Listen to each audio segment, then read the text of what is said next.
How's it going, guys? Welcome back to Schneider Heritage Farms. Today we're going to be doing maintenance on our Farmall H. Pretty nice day out, 65 degrees. It's getting later March. We got to start getting going on some of this machinery, getting it fixed. So today we're going to run through all the nicks, knacks, and everything in between that you need to know for the H. And as problems arise this summer or throughout the next couple of years, we'll dive deeper into deeper components such as the distributor, the coil, carburetor, and some other things. But pretty much today we're going to be going through a lot of that stuff. So let's get it started. Let's get it rolled in.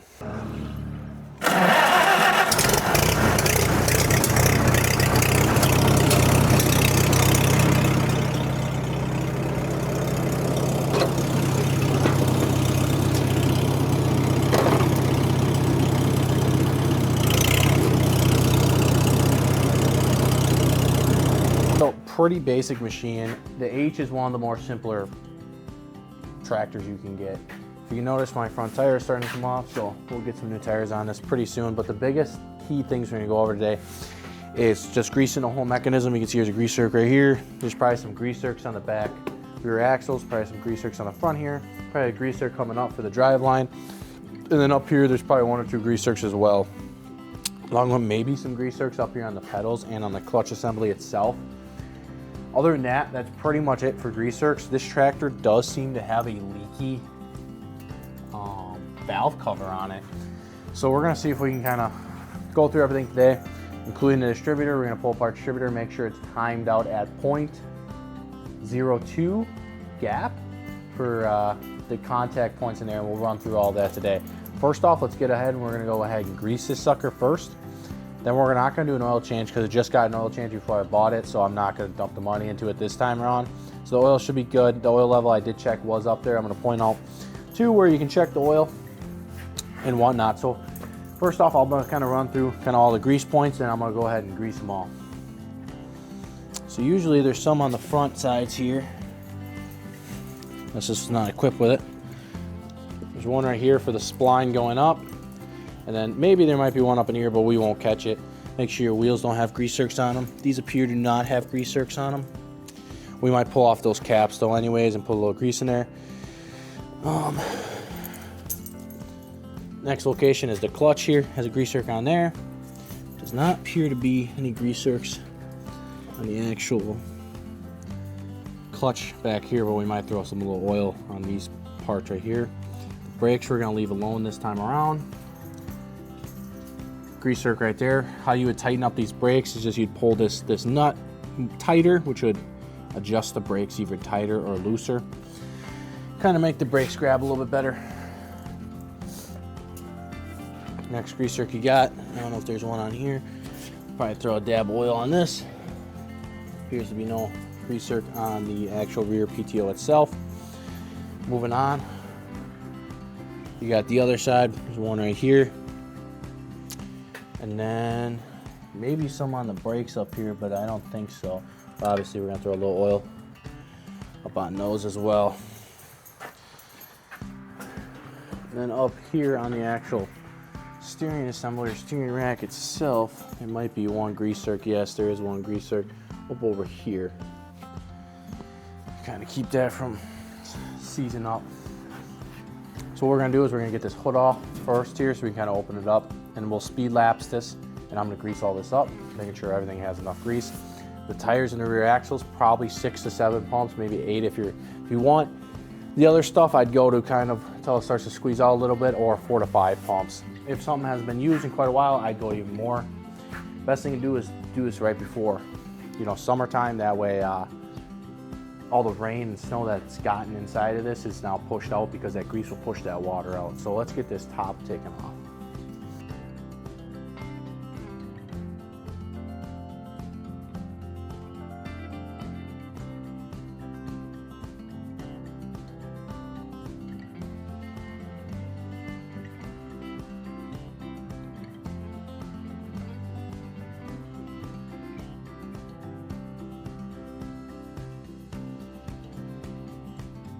All right, now I kind of got you mounted up very close to the distributor cap. We're gonna have to look as we take this off slowly if it's dummy proof. It is dummy proof. There's a little notch right here, if you can see it. That'll line up perfectly with that spline over there. Like I've said, I think the last guy rebuilt this thing, so I'm not too extremely worried about it being off, you know, so to say. This is also dummy proof. It's got this little notch right here that you kind of have to line up in there. Basically what we're going to do is rotate the engine somehow, some way. Probably rotate it on the actual drive line right here. Right here is where the hydraulics is supposed to go. I do not have hydraulics, so we're going to rotate it until you can see up in there. This edge point right here is on that notch, and that should be full gap open. If it looks like 0.2 thousandths, and I'll get an actual thing out to make sure it is, and then we'll be 0.02 thousandths, I'm sorry. Then we'll be good to go. Then we can move on to the next thing.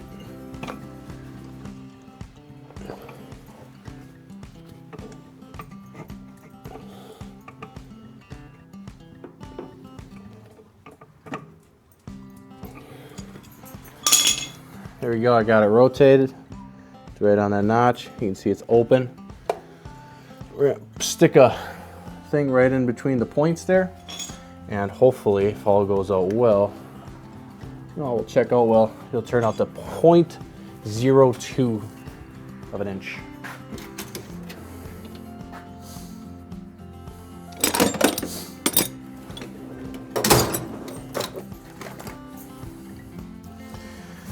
For myself, especially, you can just tell how stuff is running to know if it's kinda where it's supposed to be. Now with maximum power and stuff, then you kind of have to break out some gauges, or if you have a better ear, then you can hear it, you know. But for me, it's not too bad, so. Good way.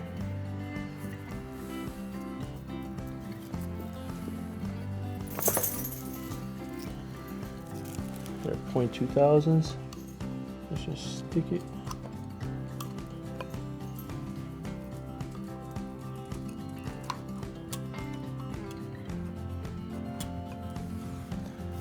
In there. For this one, we're gonna adjust it because if you can see as I push it in, I'm trying to get it as straight as possible in there. Just needs to go out a little bit. There's too much grab there.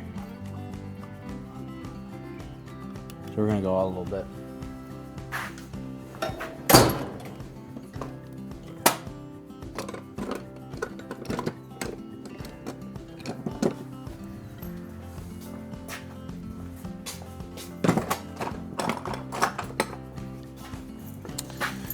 It's running pretty decent, but this will help it a little bit. Run even smoother yet.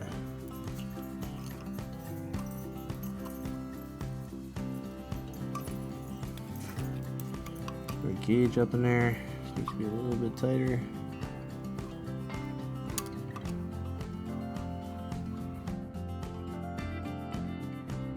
That's good. We're gonna give it one final tighten just in case.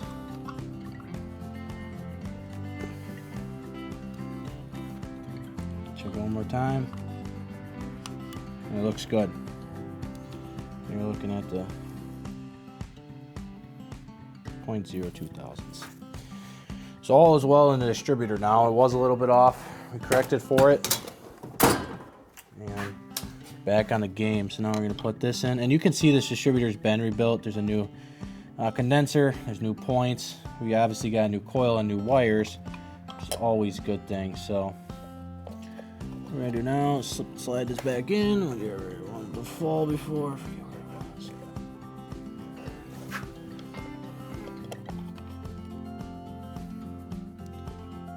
Should be dummy proof-ish.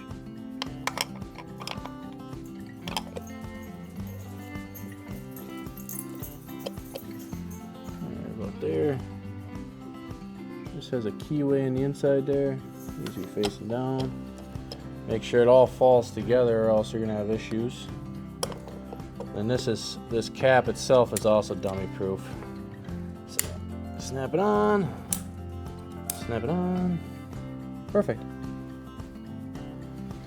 Now when you're doing timing, this bolt right here holds down the distributor. Say if this tractor is off, and we can even go back and do it if we want to advance or slow down the timing itself. We would undo that bolt and we'd spin the whole distributor to advance or slow down timing. That is a very tedious thing to do, and you need to kind of hear for it. You can adjust it. You'd have to look up in manuals how to do it. You do it off cylinder 1, you'd adjust it like perfectly. Most people just do it by ear because that's the fastest and the easiest way to do it. But obviously we're not gonna mess with it today because it's most likely, as long as the last fella did not mess with it, most likely good on time. So we're just gonna leave it alone, but the distributor should be set good. And one thing I didn't mention at the start of this little thing when we started messing with the distributor was always make sure your power's unhooked, because if you were to touch one of these wires, your hot coil would light you up. Not a fun experience. But anyways, let's move on to something more, probably your speed. Oil. This right here is your oil plug for the filter. The filter is up in here. To get the filter loose, you take a crescent wrench or a wrench it off, filter comes off. You can also drain it prior so you don't make a mess. I'd recommend draining it. Put a little Teflon tape on there, or clean this bolt up. Once you take it off, put it back in, your preference. Now when people ask all the time, how much do you tighten it down to? You tighten it down so it's snug onto the gasket, and then a quarter or half turn after that. So you would snug it down, and then quarter turn would be over to here, or half turn. That's about it for that. Oil drain, pretty simple. Just a plug on the bottom. These are your two oil checkers, kind of like a dipstick. So this is your low, and this would be your high. And most likely, you probably want it to be high because everything leaks nowadays, and especially in older tractors.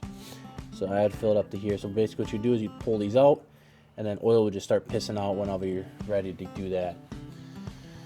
So that's all good for that. The carburetor and stuff, we're not going to mess around with it today because obviously mine is in pretty good condition. When it does come time to rebuild it, and one day we will rebuild it, or on my other H, we'll probably have to rebuild it because my other H doesn't run as smooth. You guys will see it then. Obviously this does have a new alternator on. This is a 12-volt system. It's been switched over. I do not recommend like purchasing the alternators from tractor websites. I just go out and purchase your own alternator from a car dealership, or not car dealership, a car place, and just get one 63 amps, perverts, like one of the old kind of car Chevy alternators. They work really well. But yeah, so anyways, we're not gonna mess with the carburetor today. And obviously make sure your radiator is filled up with coolant. Mine is. Make sure you also get a coolant tester and make sure that will survive in wintertime, because you do not want to be in wintertime and have your radiator crack, because radiators are very expensive. But anyways, we're gonna move on to something a little more unique. Air filter. It's not a paper filter, and it's an oil bath. So anyways, we're gonna take this off, and we're gonna kind of show you what you gotta get into. Get it off, you spin it.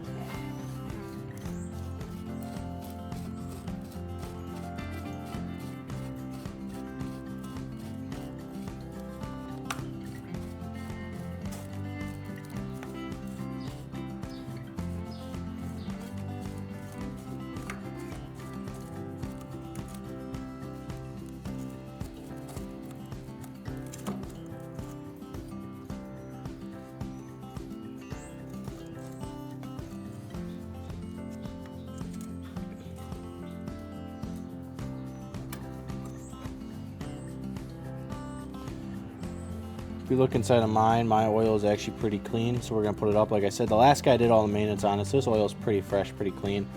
Basically, you drain this out, and you'd fill it up with just your regular motor oil up to the line. It says on the side here. Put it back up. Make sure you clean out any debris that's inside of this oil kind of reservoir itself up in here. My choke is extremely close to my cap over here. A huge mess. And then just tighten up the bolt again. Pretty simple. I really enjoy the oil baths. Some people don't. They take them off, especially people that tractor pull, because you can get more airflow. Oil bath works really good in my opinion. It kind of oils up the air as it goes by too, so I enjoy that as well.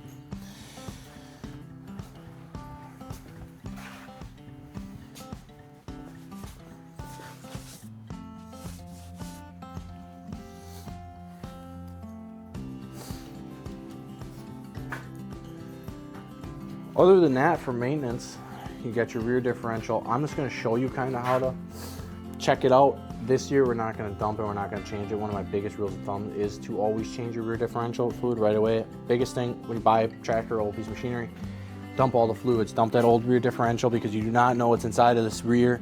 It could be garbage, it could be really good stuff. You just don't know. So what you need is a 3/4 inch ratchet. Unscrew that. That's your main plug on the front end there. Down here below, you got one of your drains. It'll drain all there. I recommend just picking up your drawbar, whipping it over, putting a 5-gallon pail. Most likely this rear differential takes 11 gallons, it would be my guess, in total, or 7 gallons. One of the two numbers, I'm not sure. When we have to do it one day and I have to make a video on it, then you'll know for sure. I would also recommend draining this front plug as well. So I pull that one, I pull this one first, drain it all out. Once this one stops, move to the other side, and then go from there. Most likely this had a hydraulic system on it is my guess, because there's a cover here and kind of redesigned parts going on here. Some stuff, so yeah. Other than that, not really anything more. So if you want to click off the video now, you're more than welcome to, if that's all you really needed. But if you guys want to stay, what we're going to go after today too is right here. This is leaking. You can see the gasket starting to peel apart right here, kind of flaking. We're not going to put a new gasket, cork gasket in there. What we're just going to do is put some RTV, some sealant up in there. So we're going to actually get this off right now. And yeah, should be interesting enough. Get it off, I guess. So let's go.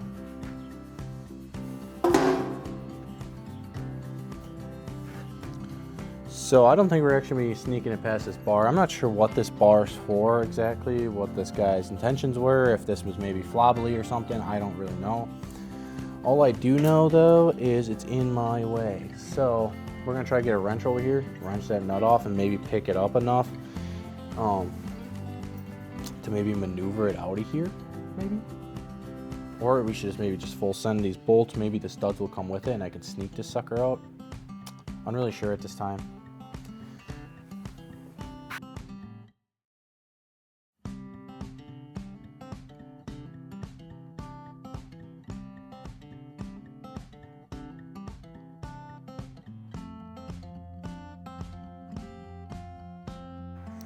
So as you've just witnessed in the last couple minutes, this alternator is technically not the right alternator to begin with, because it has this plug in it. This is not correct. I would not recommend doing this.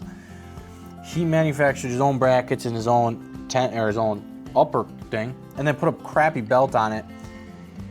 This is not fine work anyways. And the best thing I always like to say to myself when working on tractors is try to make it better than the last time you worked on it.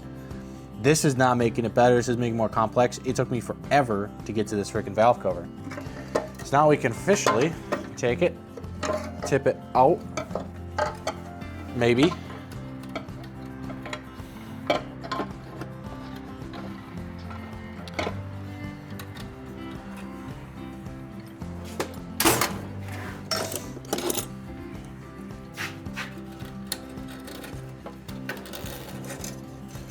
Yeah, that's not great. There, now you can finally tip my valve cover out. And there she is, the valve cover. Now, just looking at appearance, you can see that this valve cover has most likely been off before.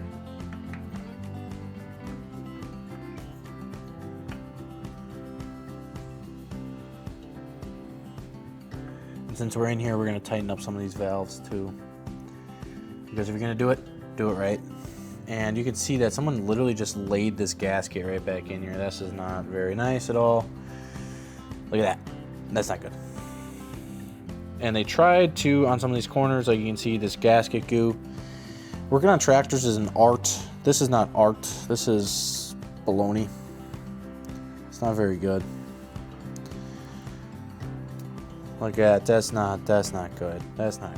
And never double gasket anything out there in the world. Like putting a cork gasket down and putting that gasket goo on it.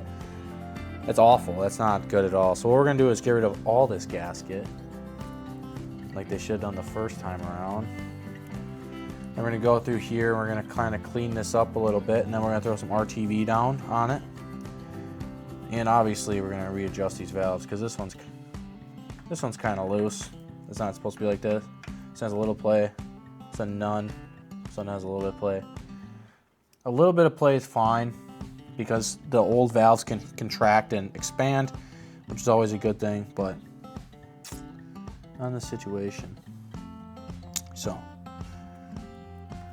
I'm gonna go ahead and just tighten up one or two of these. Probably just that one. The rest of these feel more fine. Probably just this one.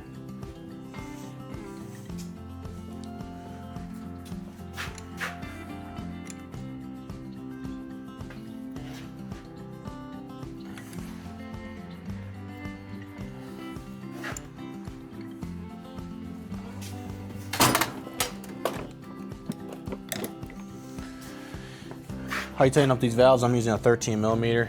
You loosen the jam nut. The jam nut just holds this down. Then you want to tighten it up by turning this clockwise. Clockwise will take some of the free play out, and just even this little bit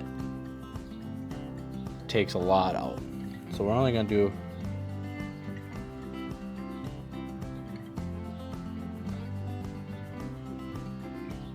probably that much right there. And then just tighten the jam nut back down while holding the screwdriver above, kind of putting a little resistance against it. These don't need to be terribly tight, but tight enough not to come loose. And just feel it. We'll probably do this one too. Probably just do all the ones that don't feel as nice.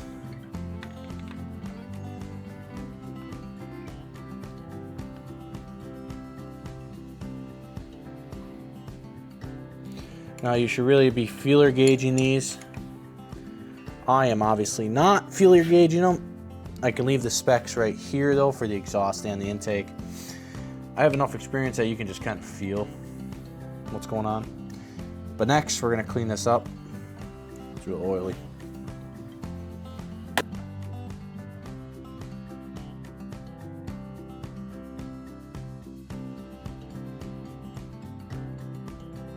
Lastly, before we put any RTV on, you want to take some brake clean. Get your rig nice and wet. Just kind of wet down the surface to break down any grime or grease that's kind of really left behind before we seal it up. Now, usually if this was a customer's tractor, I'd go ahead and purchase a new gasket, cork gasket for it. But since this is a personal tractor, my personal tractor for the farm, we're going to do a little test. I've used RTV on a lot of stuff on tractors. A valve cover is not one. I don't see why it wouldn't work. You know, and it's gonna be a learning curve for all of us. If I gotta come back here and go ahead and redo it, then I gotta redo it. But for now, this shall be okay.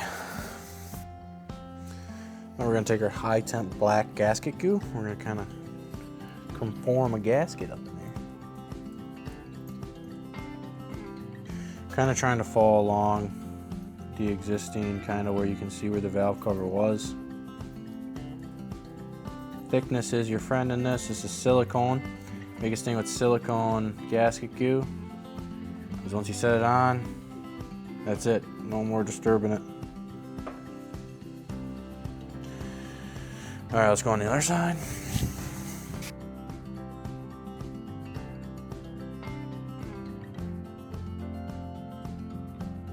On the actual thing itself. Now we're going to try to set this in place without disturbing too much of the sealing surface.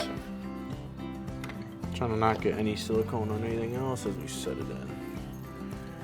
We're going to try the old roll-in technique.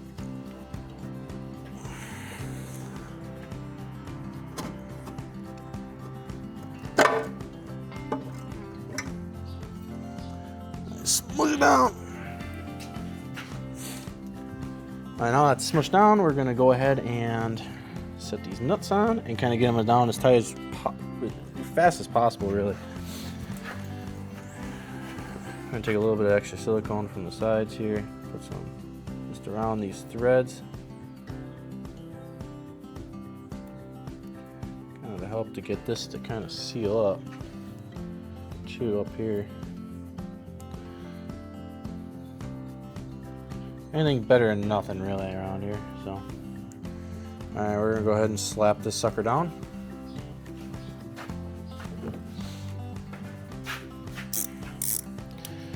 And the silicone-based stuff that I'm using today, they do recommend 24-hour curing, though it's made for shops, and you can buy it at O'Reilly's or wherever you kind of go for auto parts. They'll probably have it.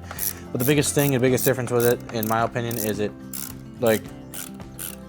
cures so fast that like you can pretty much go ahead and start this thing like in less than 15 minutes, and you probably will be okay with it leaking.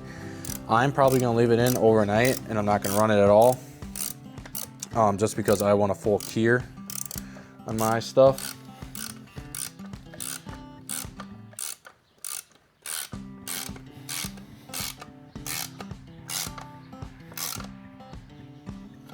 We're not gonna go terribly tight on this valve cover because I obviously still want some of the gasket to be in there, because we're not using cork anymore. Best way to restore a tractor is to use obviously cork, go back to the original roots of how they did it back in the old days. Silicone seals up a lot nicer, yeah, it's a lot quicker, it's a lot easier than wait and pay $50 for a cork gasket, but this is worth it. You know, in my opinion, old tractors are worth, you know, paying that extra dollar for.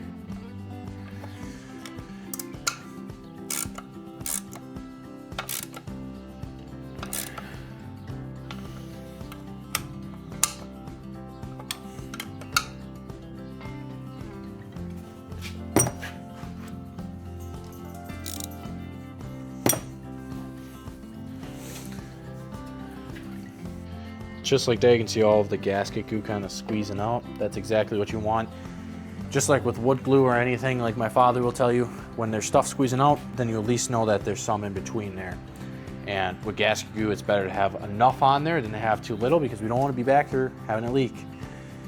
But anyways, I missed 2 grease zerks. One of them are right here. It's very important. And the other one is on the water pump. It's on the other side. Make sure you hit those 2 grease zerks. I forgot to give that in the front of the video. But anyways, we're gonna put this alternator back on and kind of get stuff strapped up in a better.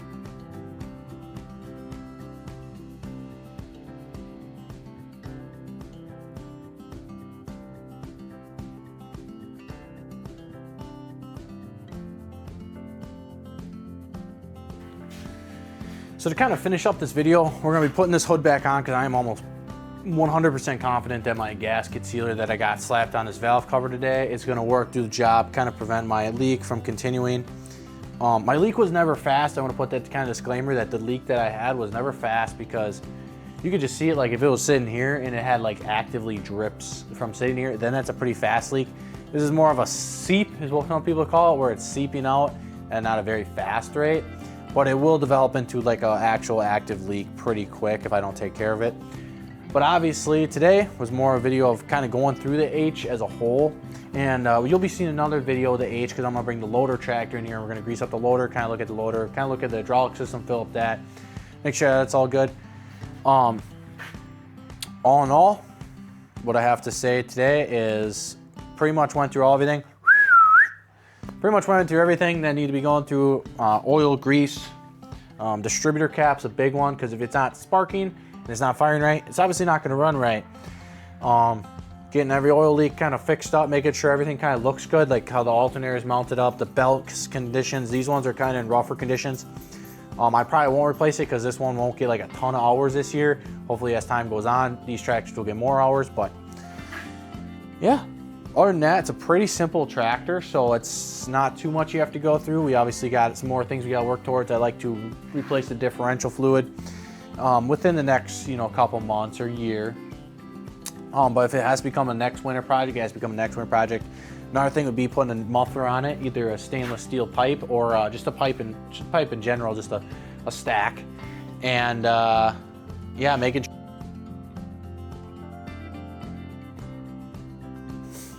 One last thing, always make sure your fuel bowl is clean. Screw it on the bottom, dump it out, clean it out with some brake clean, and you're all good to go. Other than that, hope you guys have a wonderful day. Thank you guys for watching. Thank you guys for tuning into Schneider Heritage Farms. If you enjoy content like this, consider giving it a subscribe. And if you're a customer of mine, This is how we kind of fix tractors, and this is kind of the quality and the quality I kind of want my tractors and the tractors I sent out to be in. And as always welcome to take on new clients. So thank you guys for watching Schneider Heritage Farms, and I'll see you guys in the next one.